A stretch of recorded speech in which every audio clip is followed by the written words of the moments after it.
आदिवासी की बच्ची को नंगा घुमाते हैं, उसकी खबर प्रधानमंत्री को महीने बाद पता चलती है कि पाकिस्तान कुछ हो जाए तो 30 मिनट में बात दिल्ली में आ जाती है। क्या है? हमारी मां बहन, हमारे लोगों को मारा जाता है, जमीनों को लूटा जाता है, इसकी खबर सरकार को महीने बाद मिलती है। आदि बाबा आता है, उस में पूरा देश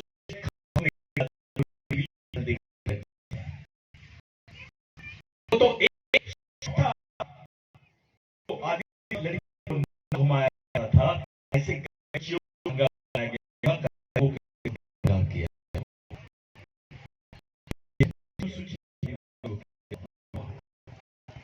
उसके बाद इनके दिमाग में आया कि भाई जमीन तो आदिवासी है। ये बात सब लोग पूरे लोग हैं पढ़े लिखे गए, इसमें मैं जो बोल रहा हूं इस बात को पूरी जवाबदारी के साथ बोल रहा हूं। इन दिमाग में कि जमीन तो 5वें अनुसूची और 6वीं अनुसूची की को चाहिए। इन्होंने टारगेट किया आप लोगों को, और सरकार ने हम सब लोग मणिपुर की घटना का विरोध कर रहे थे और लोकसभा में बिल पारित किया गया जिसको बोलते हैं फॉरेस्ट कंजर्वेशन एक्ट, जिसको वन सुरक्षा अधिनियम कहते हैं 2023। ये 1980 नियम को अमेंड करके इन्होंने ये बोल दिया है कि जो दावे की जमीन आप बता रहे थे शंकर दादा, जो आप बोल रहे थे वन अधिकार के तहत दावे की जमीन, जो सामुदायिक दावा बोलते हैं, जिसको कम्युनिटी फॉरेस्ट राइट बोलते हैं, वो अधिकार निकल गया ने उन लोगों को देने के बाद और उसका कानून निकाल दी गई है। जिस जमीन पर आदिवासी दावा कर सकता था, जिस जमीन का आदिवासी मालिक था, सरकार ने जमीन को प्राइवेट सेक्टर को दे दी लीज पर, 60 साल की लीज पर। अब तुम कभी दावे की बात नहीं कर पाओगे। और दूसरा कानून उसमें डाल दिया कि अब आदिवासी क्षेत्रों में पुलिस स्टेशन रहेंगे, अब आदिवासी क्षेत्र में सेना रहेगी, सेना के सेंटर बनाए जाएंगे। अरे पुलिस स्टेशन रहता है तो आप जाके कंप्लेंट करते हो, एफआईआर बनाते हो, उसको कानून राज बोलते हैं। मिलिट्री के लोगों का एक ही काम होता है, पैरामिलिट्री फोर्स का, या तो गोली मारना, या तो भगा देना, या गोली देना। ये कानून के तहत आदिवासी क्षेत्रों में लोग सेना के सेंटर, अब तुम्हारे क्षेत्र में पुलिस स्टेशन रहेगा। 370 के तहत इन्होंने कश्मीर को किया, कश्मीर को अपने में लिए। 371 और 372 अनुसूची, 6वीं अनुसूची आदिवासियों के अधिकार है। इनको मालूम था कि इस देश में जमीन किसी के पास है तो आदिवासियों के पास है, ना कि पाकिस्तान के पास है, ना नेपाल के पास है, ना बांग्लादेश में है, ना श्रीलंका पर है। इसलिए भारत सरकार इन देशों पर आक्रमण करने के बजाय आदिवासियों पर आक्रमण करने की रणनीति बना रही है। तैयार हुआ है भारत के इतिहास में कि कायदे की जमीन का कानून बनाया गया और उसमें लिखा गया कि भैया यहां पर आपको सुरक्षा के लिए सेना लगाई जाएंगी, पुलिस नहीं। अब आगे की बात सुनो, सेना लगाए जाएंगे, पुलिस नहीं लगाई जाएगी, आपके क्षेत्र में पुलिस स्टेशन नहीं रहेगा। साथियों, आपके 5वीं अनुसूची के अधिकार खत्म, आपके पेशा के अधिकार खत्म, आपके क्षेत्रों को अभी टाइगर रिजर्व जोन और उसको बफर जोन के नाम से आपके 2 करोड़ आदिवासियों को देश से बाहर निकालने की रणनीति, उनके मूल जमीन से उनको बाहर निकालने की रणनीति इन्होंने बना ली है। और ये कानून के तहत आप जो वन दावा कर सकते थे, जो वन पट्टे आप मिल सकते थे, वो भी मिलेगा। आप आंदोलन कर रहे थे तो कुछ चीजें आपको मिलती थी। जब मिलिट्री रहेगी और आप आंदोलन करोगे तो आपको देशद्रोही बोल के ये लोग गोली मार देंगे। मैं नहीं कह रहा हूं, ये कानून पढ़ो, मैं ले आया हूं। ऐसा कानून इस देश में कौन से समाज के खिलाफ में बनाया गया, बताओ? कौन से किसके खिलाफ में बनाया गया ऐसा कानून जो आदिवासी के खिलाफ में बनाया है? जमीन जल जंगल के हाथ से छीन लिए, अब तुम्हारे पास कुछ नहीं बची है। आदिवासियों की जमीन को नॉन ट्रांसफरेबल लैंड बोलते हैं, अपरिवर्तनशील भूमि, उसको परिवर्तनशील भूमि बना दी अभी। आदिवासी जमीन वस्तु नहीं थी, इसको खरीदी बिक्री वस्तु बनाया गया है। आदिवासी की जमीन का काम जो बिरसा मुंडा के आंदोलन से, भगवान टाभिल के आंदोलन से बना था, कानून था जिसको लैंड एक्ट बोलते हैं 1898 का। 1898 में कहा बना कि आदिवासियों की जमीन आदिवासियों को नहीं दी जाएगी और गैर आदिवासी क्या सरकार भी नहीं लेती है। लेकिन कानून अब बदल गया है। हमारे हिस्से में तुम्हारे पास कोई जमीन नहीं है, ऐसी परिस्थिति बना दी गई है। एक तरफ हमारे यहाँ से पुलिस स्टेशन, दूसरी तरफ सेना लगे है, और अगर तुम जमीन की बात करोगे तो तुम गोली भूलने जाओगे। तुम्हारे क्षेत्रों में सेना लगाने का मतलब ये साथियों, युद्ध वासियों को ढक दिया गया है। मैं पूछता हूं, कैसे सब लगे हमसे? क्या आज की बचाता है, कौन सी बचाती है? जब ये कानून लाया था तो लोकसभा में बिल पास था और राज्यसभा में भी विपक्ष था, वहां कांग्रेस थी। तुमने हमला किया, उधर कांग्रेस चुप है, मतलब दो सहमत। क्या करोगे तुम? तुम्हारे कौन से लोग, कौन सा नेता तुमको बचाता है? किसके दरवाजे पे जाओगे आप? पूरे मध्य प्रदेश में चाहे बीजेपी में हो या कांग्रेस में हो, ऐसा आदिवासी बताओ जो तुमको टिकट दे सकता है, तुम्हारी बात संसद में रख सकता है, तुम्हारी बात को विधानसभा में रख सकता है, लड़ सकता है, जेल जा सकता है, मर सकता है। कहां है ऐसे नेता? पार्टी कर लोगे तुम?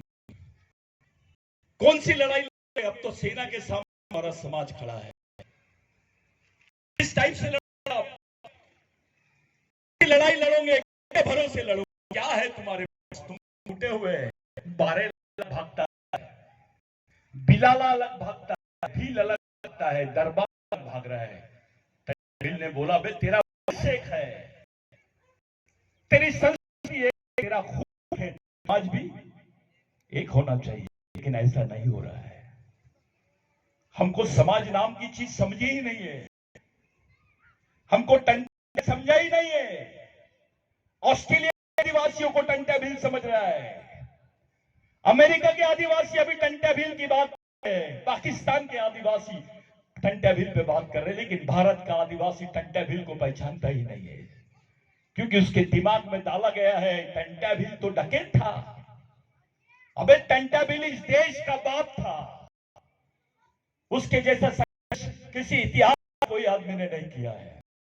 आज जो तुमको गर्व से तुम बोलो हम भील है, आदिवासी है, ये केवल भगवान ने नहीं दी तुमको, वो टंटा भील की है। आप जिनको बात करें, अलीराजपुर का एक एक आदिवासी आदमी, जाओ 1864 पहले के रिकॉर्ड वालों तो जमीन के तुमको पता लगेगा। ये जमीन तुम्हारे बाप, तुम्हारे दादा ने नहीं, भील की वजह से मिली है। उसके मिलने की वजह से जो कानून बना है उसके तहत तुमको जमीन मिली है। तो जमीन देने के लिए ये लोग मर गए, तुमको जमीन देने के लिए ये लोग फांसी के तख्ते पे चढ़ गए। आज जमीन तुमसे छीनी जा रही है। हमारे समाज में कोई बड़े नेता, मैं छोटे नेता नहीं कर रहा हूं, जो ऊपर लेवल के नेता है वो गांव जैसा देख रहे हैं, चुपचाप बैठे हुए हैं, इसलिए बैठे हुए समाज का कोई दबाव नहीं, समाज नाम संस्था का कोई दबाव नहीं। समाज जिंदा तो को बोलते तो सो जाता था वो। समाज में इतनी ताकत है। अगर ये आदिवासी नहीं होते तो कोई विधायक बन सकता था, आदिवासी नहीं होते तो कलेक्टर बन सकता था, आदिवासी नहीं होते तो कोई कमिश्नर बन सकता था, कोई इंजीनियर बन सकता था, डॉक्टर बन सकता था। अगर आप आदिवासी नहीं होते तो आपकी औकात ही नहीं थी। आपके हिस्से में जो पहचान आई है, आपके हिस्से में जो सामाजिक अधिकार आए हैं संविधान में, वो भगवान टंटा भील की देन है। तुमको जमीन किसने दिया? अगर तुम अपने आप को टटोलेंगे, रिकॉर्ड टटोलेंगे, तो तुमको पता चलेगा कि तुम्हारे हिस्से में जमीन आई है वह भगवान टंटा की वजह से आई है। हमारे गांडू, हमारे ईमान गद्दार लोग भगवान टंटा को डकैत बोलते हैं। तेरा है वो डकैत बोलता है तेरे पे रोक, जिसने मां के बदन पे डाला है। तुम ब्लाउज पहनने का अधिकार नहीं था आदिवासियों को, चाहे गोंड भी लो, बिलाला हो, बारेला हो, टरबार हो। हमारी मां बहनों को उस वक्त ब्लाउज पहनने का अधिकार नहीं था।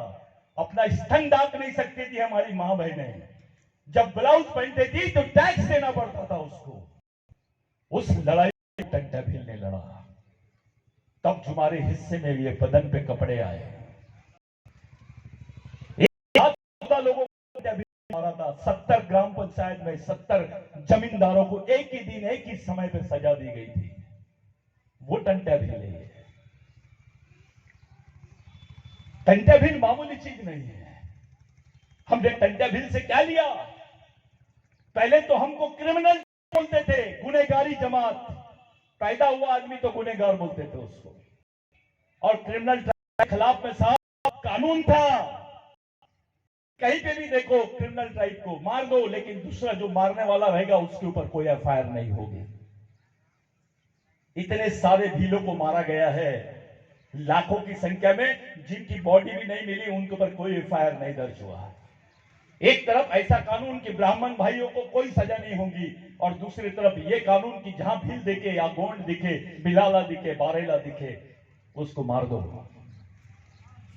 ये कानून के खिलाफ में टंटा भील को जब भगवान रेगाकोर को, जो उनके खासम सैनिक थे, उन्होंने बोला कि भगवान अपने लोगों को अब नौकरियां नहीं मिलेगी, अपने लोगों को सरकारी नौकरियां नहीं मिलेंगी। तब होलकर एम्पायर था, अंग्रेजों की ये थी हुकूमत थी। तो टंटा भील ने बोला ठीक है, इस पर कुछ विचार किया जाएगा। जब टंटा भील के सामने ये प्रश्न आया तो टंटा भील ने बोला, जाओ अंग्रेजी सरकार को बोल दो, अगर टंटा भील को पकड़ना है तो आदिवासियों को पुलिस में नौकरी भर्ती करो। आपको जो नौकरी देने की बात उन्होंने किए, उसके बावज में अपनी जान गिरवी रख दिया था टंटा भील ने। जब टंटा भील ने बोला कि जाओ आदिवासियों को पुलिस में नौकरी दो, उसके बाद अगर तुमको टंटा भील को पकड़ना है तो पुलिस में आदिवासियों को भर्ती करना ही पड़ेगा।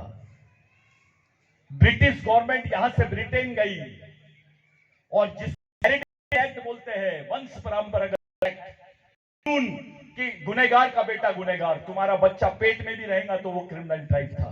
ऐसा कानून किसी दूसरी कौम के खिलाफ में नहीं था इस देश में, जो हमारे खिलाफ में था। वो कानून खत्म हुआ और आदिवासियों को सरकारी महकमे में नौकरियां मिलना शुरू हुई। डॉक्टर बाबा साहब आंबेडकर ने हमको आरक्षण दिया संविधान बनने के बाद, लेकिन नौकरी के लायक हमको किसी ने बनाया है तो भगवान टंटा भील ने बनाया है। आप नौकरी कर रहे हो, वो भी भगवान टंटा भील की देन है। मैं आदिवासी क्षेत्रों में जा रहा था, मैं कहता हूं भगवान टंटा भील का कहीं तो भी पुतला है। अपने समाज का, पार्टी की चिंता उसको की चिंता है, लेकिन समाज की चिंता नहीं है।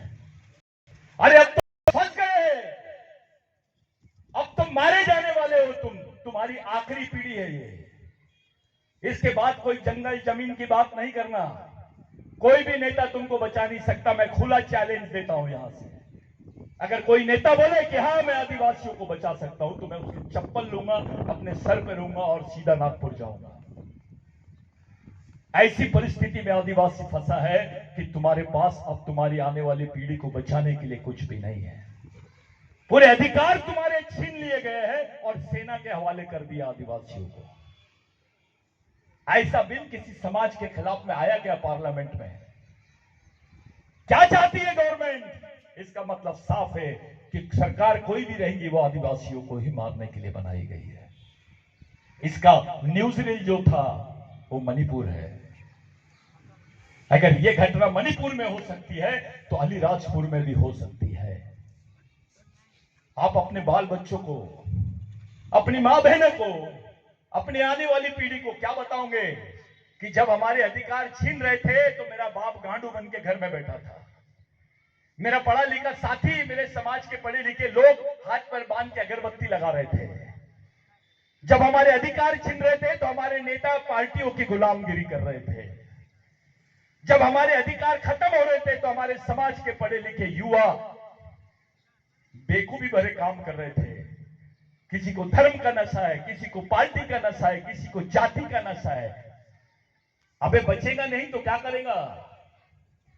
मैं ये नेता हूं, मैं फलाना नेशनल नेता हूं, मैं बुलाता हूं उसको, इंटरनेशनल नेता बना देते हैं उसको। क्या कैसे लड़ेगा, कैसे बचेगा अपनी कौम को? यह परिस्थिति देश के किसी समाज के सामने नहीं है जो तुम्हारे समाज के सामने है। मुस्लिमों को खुलेआम मारा गया कश्मीर में, कोई मुस्लिम देश उनके बारे में नहीं बोला है। सुप्रीम कोर्ट का चीफ जस्टिस ने रिपोर्ट दिया है कि अस्पा कानून जो है, जिसको arm force special protection act बोलते हैं, जिसमें कानून के तहत किसी भी सिपाही के ऊपर कोई कानूनी दर्ज नहीं होगा। अगर वो तुमको गलती से भी गोली मार देगा तो उस पर एफआईआर दर्ज नहीं होगा। अपनी मां बहनों की इज्जत भी लूट लेंगे तो उनके ऊपर एफआईआर दर्ज नहीं होगा। उसको आस्पा कानून बोलते हैं। और अब वो कानून आदिवासी क्षेत्रों में लगा दिया गया है इनडायरेक्टली। इसमें बीजेपी शामिल है और कांग्रेस खामोश है। समझ जाओ कि तुम्हारे साथ क्या होने वाला है, क्या हो रहा है। हम चुपचाप देख रहे हैं, खामोश है, कुछ समझ नहीं आ रहा है कि क्या किया जाए। मेरे भाइयों, मैं जो भी बात बता रहा हूं इसमें से एक बात भी झूठ नहीं है, मेरा कोई फायदा नहीं है, ये सच है। सच्चाई से बाहर मत भागो। कितने दूर भागोगे तुम समाज से? अकेले अकेले अलग अलग भागोगे तो कुत्तों की मौत मर जाओगे तुम। जिंदा रहना है, बचना है तो समाज को एक जगह लाना पड़ेगा। पार्टी वार्टी बाद में, नेता पार्टी धर्म बाद में, पहले समाज। तुमको धर्म के अनुसार भारतीय संविधान में अधिकार नहीं मिले, तुमको समाज के अनुसार भारतीय संविधान में अधिकार मिले हैं। आज तुम्हारे पढ़े लिखे लड़के डिग्रियां लेके घूम रहे हैं, मजाक उड़ा रहे सब लोग उनका। तुम्हारे लोगों पे खुलेआम पेशाब कर रहे हैं, खुलेआम, और वीडियो भी वही लोग बनाते हैं और उसको जारी कर देते हैं।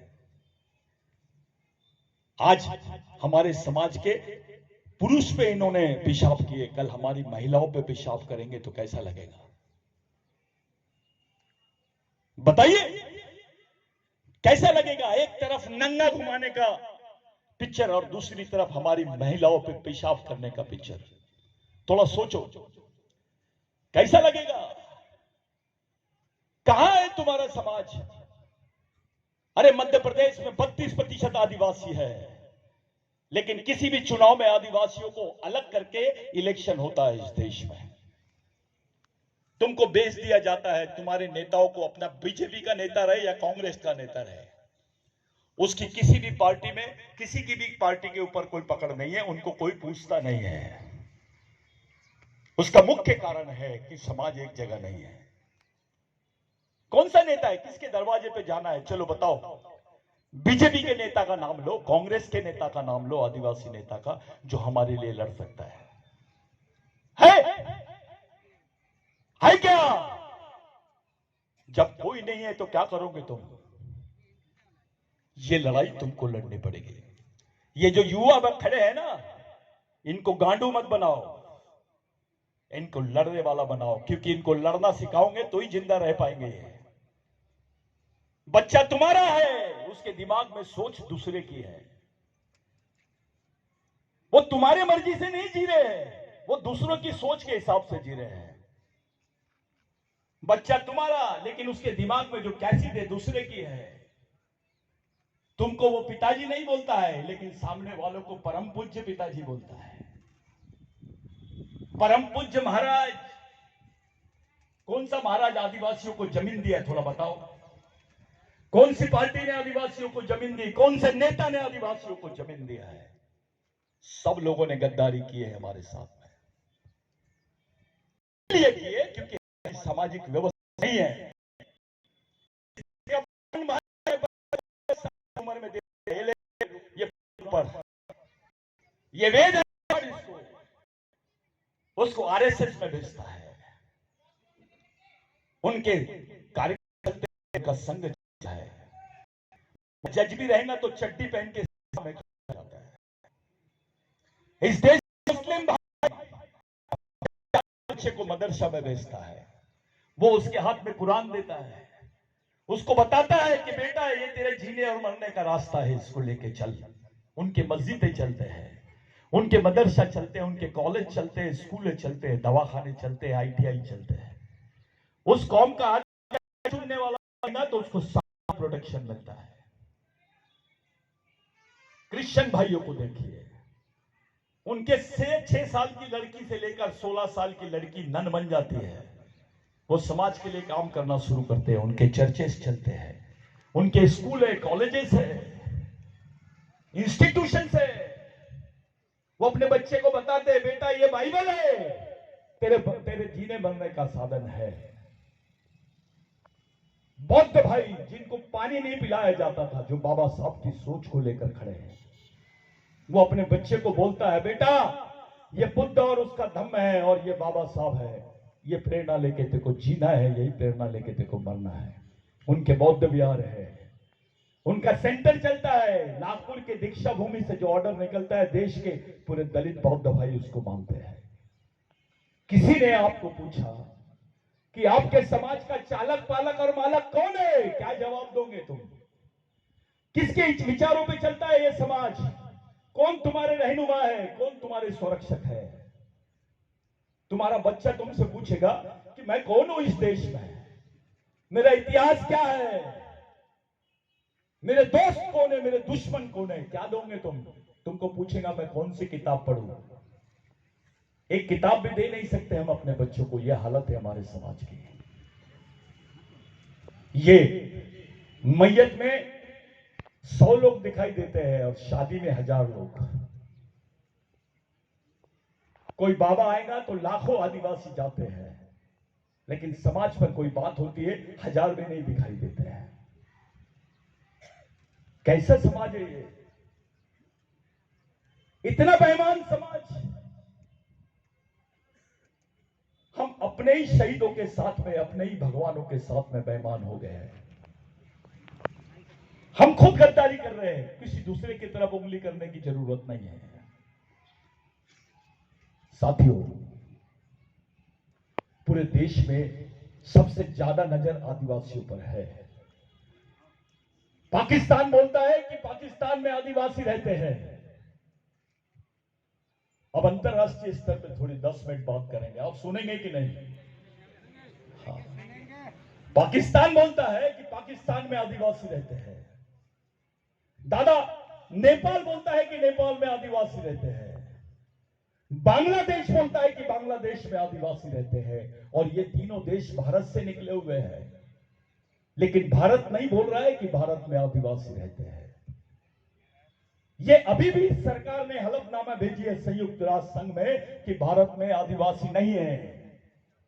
भारत में आदिवासी नहीं है, इसका दूसरा मतलब होता है कि आदिवासी भारत के नागरिक नहीं है। तुम्हारी नागरिकता खतरे में आ गई है। तुम जो छाती ठोक के बोलते थे कि हम नागरिक नहीं मालिक है, अब तो तुम पूरे खत्म हो गए हो। कैसे बचाओगे अपने कौम को? क्या तरीका है? नेतागिरी करने से बच जाएगा समाज? विधायक बना देते, चीफ मिनिस्टर बना देते, चलो क्या करेंगे? अरे अभी तो राष्ट्रपति है ना अपनी आदिवासी। मणिपुर में जब कांड हुआ तो वहां की राज्यपाल भी आदिवासी थी और राष्ट्रपति भी आदिवासी। क्या उखाड़ लिए? क्या किए? तुम्हारी मां बहनें वहां पे लेडीज राज्यपाल, लेडीज राष्ट्रपति और लेडीज को ही नंगा घुमाया जाता है आदिवासियों को। इससे ज्यादा बड़ा तमाशा और क्या देखना बाकी है हमारे लिए? क्या बनोगे तुम? राष्ट्रपति से बड़ा पद मिल सकता है? क्या करोगे तुम? एक विधायक के पद के लिए हम एक दूसरे से लड़ते चले जाते हैं। मेरे साथियों, हम चारों तरफ से फंस गए हैं। अभी इस समाज को जाल में फंसा दिया गया है। याद रखना, ये हमारी अंतिम पीढ़ी द्वारा अंतिम पीढ़ी को बचाने के लिए लड़ी जाने वाली अंतिम लड़ाई है। अगर ये लड़ाई हम हार गए तो हमको कोई पूछेगा नहीं इस देश में। कौन से गुमान में है, मैं ये पार्टी में हूं, मैं ये संगठन में हूं, क्या उखाड़ लेगा तू? अबे तेरे बच्चे के साथ जो होने वाला है, तेरे समाज के साथ, तेरी कौम के साथ जो होने वाला है, उसको दूर रख के बात मत कर, उसकी सच्चाई को समझ के बात कर। हमारे लोगों को समझता नहीं, क्योंकि हमारे लोग सोचते नहीं है, गंभीर नहीं है। हम लोग काम करने से शर्माते हैं समाज में। हमारे बड़े बड़े लोगों को, ऑफिसरों को समाज के बीच में आने को, बैठकर बात सुनने को उनको शर्म आती है, अपनी जात छुपाते हैं। पीछे में फोटो लगाते हैं सावरकर का, विवेकानंद जी का फोटो लगाते हैं, पीछे फोटो लगाते हैं गांधी जी का। टंटा भील का फोटो क्यों नहीं लगाते? बिरसा मुंडा का फोटो क्यों नहीं लगाते? क्योंकि डरते हैं। हमारे ऑफिसरों की हालत बना दी है इन्होंने, कभी भी किसी भी ऑफिसर का ट्रांसफर हो सकता है। ये पार्टी का कार्यकर्ता तो भी अच्छा रहता है, ऐसे बुरे हाल आदिवासी अफसरों के और कर्मचारियों के बना दिए गए हैं। मैं आपके बीच में आया, ये उम्मीद से आया कि आप 5वीं अनुसूचित क्षेत्र के आदिवासी लोग हैं, आप भगवान टंटा भील के खून के लोग हैं, आप भगने वाले लोग नहीं है, लड़ने वाले लोग हैं, आप समाज के लिए कोई रास्ता निकालेंगे। ये उम्मीद से मैं आया। मैं देश के हर आदिवासी कौम में जाता हूं, हर जगह मैं उनसे यही बात कर रहा हूं कि भाई क्या किया जाए, किस तरीके से जिया जाए, हमारी जनरेशन को जिंदा रखने का क्या फॉर्मूला होगा। कोई बात नहीं कर रहा है, सब कंफ्यूज बैठे हैं। ऐसे से जमेगा नहीं नवल दादा, ऐसी 10 मीटिंग भी आप कर लोगे तो कुछ होने वाला नहीं है। आप क्या करोगे? ज्यादा से ज्यादा आप लोग दौड़ोगे, भागोगे, इसको जमा उसको जमा नहीं। आपको दिमाग का कारखाना खोलना पड़ेगा, विचारों का कारखाना खोलना पड़ेगा, घर घर पड़ेगा। बहुत जरूरी है, आज की बात कर सकता है। पढ़े लिखे लोगों ने इसको धोखा दिए हैं। जिन ऑफिसर है वो पूरे आरएसएस को चंदा देते हैं और कोई दूसरे संगठन को चंदा दे देंगे, लेकिन समाज के लिए कोई ऑफिसर सामने नहीं आता है। इससे ज्यादा शर्मनाक बात और क्या हो सकती है? जिस टंटा भील ने उसको नौकरी दिया, जिस टंटा भील ने उसको जिंदा रखा, इस देश में पहचान दी, जिस टंटा भील ने उसको जमीन दिया, जीवन दिया, वो टंटा भील के आंदोलन को चलाने के लिए उसके जेब से 10 रुपए नहीं निकलते हैं। इससे ज्यादा शर्मनाक बात और क्या हो सकती है हमारे? बिरसा मुंडा 24 साल की उम्र में शहीद हो गया। रात भर चमड़ी निकाल रहे थे बिरसा मुंडा की और बोल रहे थे कि बोल, तू ये देश का मूल मालिक नहीं है, तू लिख के दे दे, तू आदिवासी नहीं है, हम तेरी फांसी की सजा माफ कर देते हैं। रात भर चमड़ी निकाली गई उसकी। आपको एक चिमटी लगती है तो कैसा तिलमिला जाते हो आप। कौम के खातिर रात भर तड़पते रहा बिरसा मुंडा। मर गया लेकिन बोला नहीं, साइन नहीं किया, और आखिरी तक बोला मैं आदिवासी था, आदिवासी हूं और आदिवासी रहूंगा। 16 साल की उम्र में भगवान टंटा भील का न्यूज पढ़ा था ब्रिटिश टाइम में बिरसा मुंडा ने। 16 साल की उम्र में रांची में बिरसा मुंडा ने ब्रिटिश टाइम करके एक अखबार आता है, उसमें न्यूज छपी थी कि ये रॉबिन हुड जो है, Indian Robin Hood had caged by the police forces, यानी उसको अरेस्ट कर लिए थे टंटा मामा को। और उसको फांसी की सजा होने वाली है। ये जब न्यूज बिरसा मुंडा ने पढ़ा 16 साल की उम्र में, तो बिरसा मुंडा ने बोला, भगवान, मैं आपके अधूरे मिशन को पूरा करूंगा। वो मध्य प्रदेश का रहने वाला नहीं था बिरसा मुंडा, वो झारखंड का रहने वाला था। झारखंड के बिरसा मुंडा ने भगवान टंट्या भील से प्रेरणा ली, लेकिन मध्य प्रदेश का भगवान टंट्या भील की प्रेरणा दूर भाग घबरा रहा है। वे गणपति बिठाता है, बिरसा मुंडा टंट्या भील के पुतले, बिरसा मुंडा के पुतले नहीं हो, जम के पैसा खर्चा कर देते हो। तुमको पहचानेगा कौन? तुम आदिवासी हो, तुम्हारी औकात क्या है? थोड़ा निकालो, टंट्या भील को अलग कर दो तुम्हारे समाज से, और देखो तुम्हारी देश में और विश्व में क्या औकात है, क्या पहचान है अपनी। अपने को कोई नहीं पूछेगा। आज के दिन जो अंतरराष्ट्रीय अधिकारों की आपने बात रखी दादा, अंतरराष्ट्रीय स्तर पे अब आदिवासियों के बारे में बोलने को डर रहे हैं लोग, क्योंकि मणिपुर की घटना पर प्रधानमंत्री ने अभी तक के संसद पे एक शब्द नहीं बोला, तो भी किसी ने उनका कुछ नहीं उखाड़ लिया, क्योंकि मामला आदिवासियों का था, किसी को कोई लेना देना नहीं है। सब चुपचाप थे, अपने लोग भी चुपचाप थे। ऐसी परिस्थिति में आप कौन से स्टेज पे आ गए हैं? हमारे समाज के लोग, हमारे लिए कौन सा खतरा बढ़ गया है? हमारे जिंदा रहने की आखिरी लड़ाई है मेरे भाइयों। अब तो तुम्हारे यहां की भी जमीन जा रही है, यहां की भी जमीन जाएंगी ग्रेनाइट प्रोजेक्ट के लिए, पत्थरों के लिए। यहां से कम ये लोग 25,000 हेक्टेयर जमीन तुम्हारी ले लेंगे, और 25,000 हेक्टेयर जमीन से तुम्हारा ये जो सोंडवा एरिया है, यहां से कम नहीं कुछ तो 42,000 परिवार हमेशा के लिए विस्थापित हो जाएंगे। क्या कर लिया हमने? ये ऑर्डर है क्या? मैं बोला और आप ऑर्डर दिखा रहे हैं। ये ऑर्डर है बोलते हैं। 33 गांव गए हैं दादा, 74 गांव की लिस्ट है। दूसरा ऑर्डर दिखाता हूं मैं आपको, आप तो सिर्फ 33 देख रहे हैं। ये तो न्यूज रील है, पिक्चर तो बाकी है। जमीन आदिवासी की, खनिज आदिवासी का, लेकिन टाइल्स की फैक्ट्री है किसी और की। जमीन आदिवासी की, उसमें कोयला आदिवासी का, लेकिन कोयले की खदान किसी और की। जंगल आदिवासी का, सागवान के झाड़ आदिवासियों के, लेकिन आरा मशीन किसी और की। हमारे लोगों को सिर्फ भगाने की और डराने वाली वस्तु बना दी है इन्होंने। अगर जिंदा रहना है, सही में जिंदा रहना है इस देश में, तो एक जगह आए बिगर आपके पास कोई चारा नहीं है। और ये संगठन वाली भाषा छोड़ो, केवल मिशनरी भाषा करो।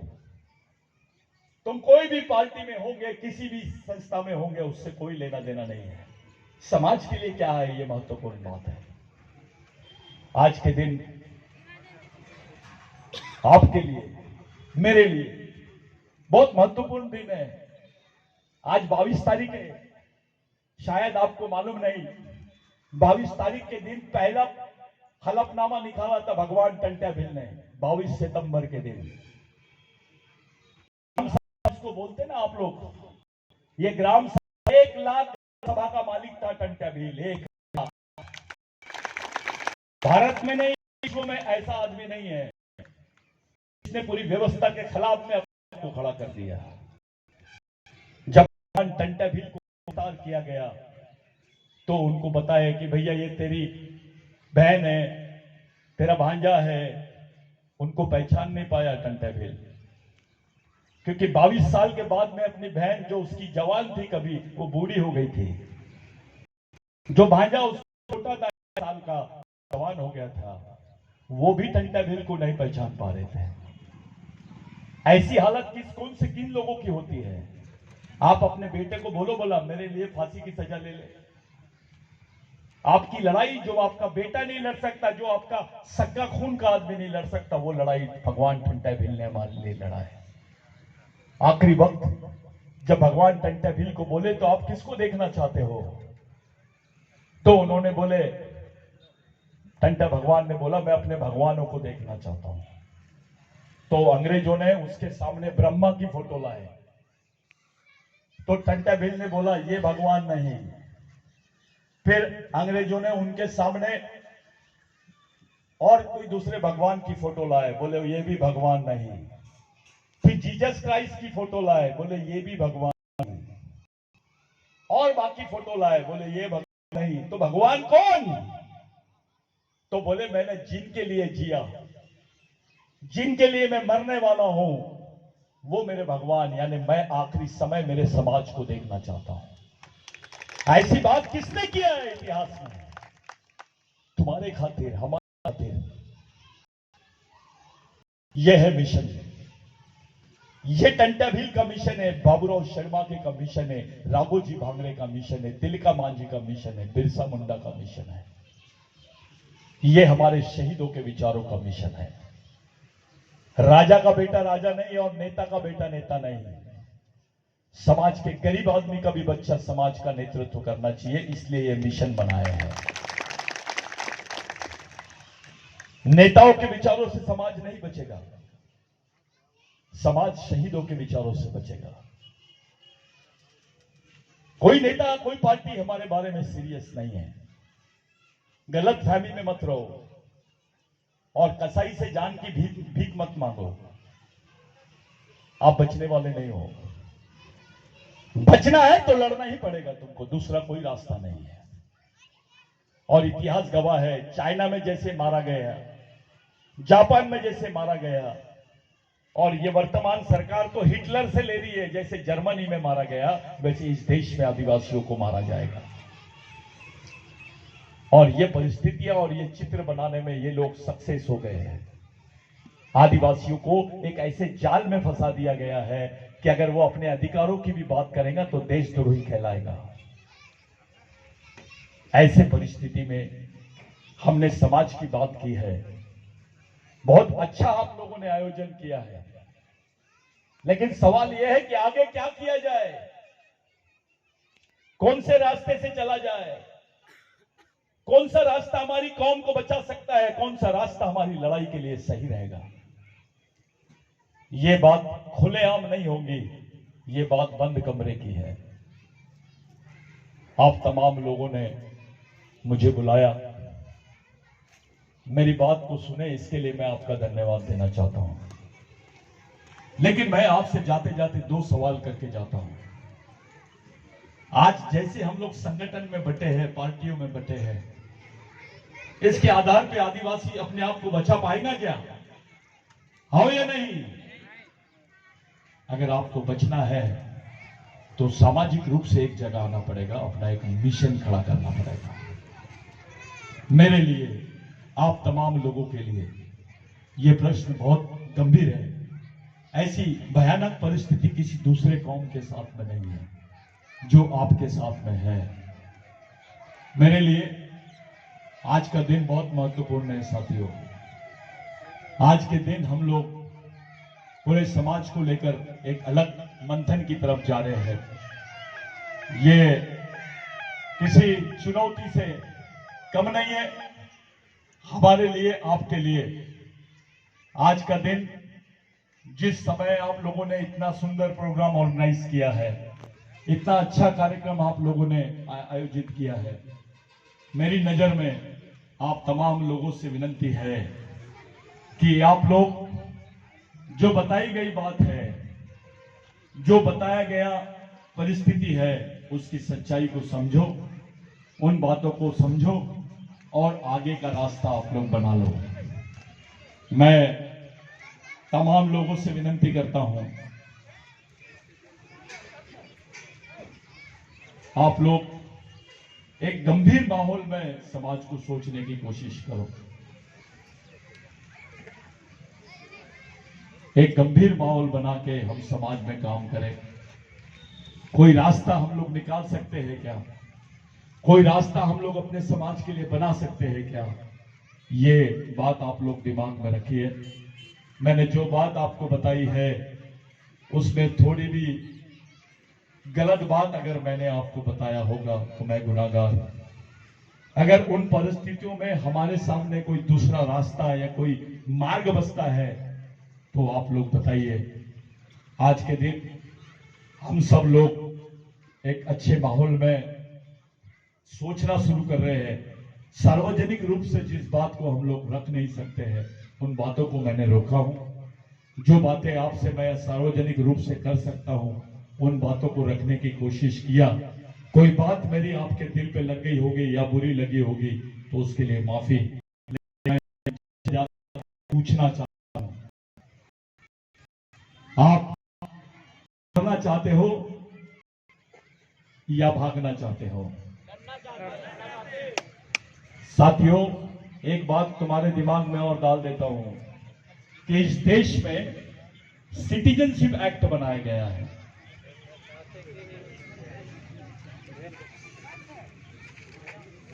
सिटीजनशिप एक्ट यानी नागरिकता का कानून 2019 में वो कानून बनाया गया और उस कानून में दो कौम के नाम नहीं है, एक मुस्लिम कौम का नाम और दूसरा आदिवासी कौम का नाम।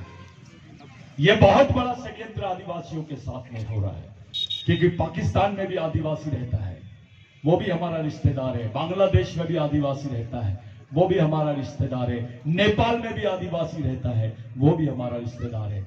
यानी इस देश में आदिवासी शब्द और ट्राइबल शब्द से सरकार ने अपने आप को मुक्त कर लिया है और ये देश को आदिवासी मुक्त बनाने की बात कर रहे हैं। हिंदू राष्ट्र का मतलब होता है आदिवासी मुक्त भारत, बिगर आदिवासियों के भारत। जो मालिक है इस देश के, उन्हीं को छोड़कर देश की संकल्पना कर रहे हैं लोग। ये आपके दिमाग में डाल लो। ये आदिवासी मुक्त भारत की शुरुआत हो गई है इस देश में। अगर आप अभी भी नहीं समझ पाओगे तो हमारे पास आने वाले समय में कोई रास्ता नहीं रहेगा। मैं आप लोगों से ज्यादा समय ना लेते हुए, अपने युवा साथी लोग आए हैं, कुछ अपने मेहमान हैं, आप लोग भी बात करो, आपस में कुछ सोचो। मेरा तो काम ही है इधर से उधर, उधर से इधर, इधर से उधर जाके अपने लोगों के बीच में उन बातों को रखना और वहां पर कुछ गंभीरता लोगों में खड़े करके उनको समाज के लिए खड़े करना। धन्यवाद। जय आदिवासी, जय बिरसा, जय शंकर बाबा।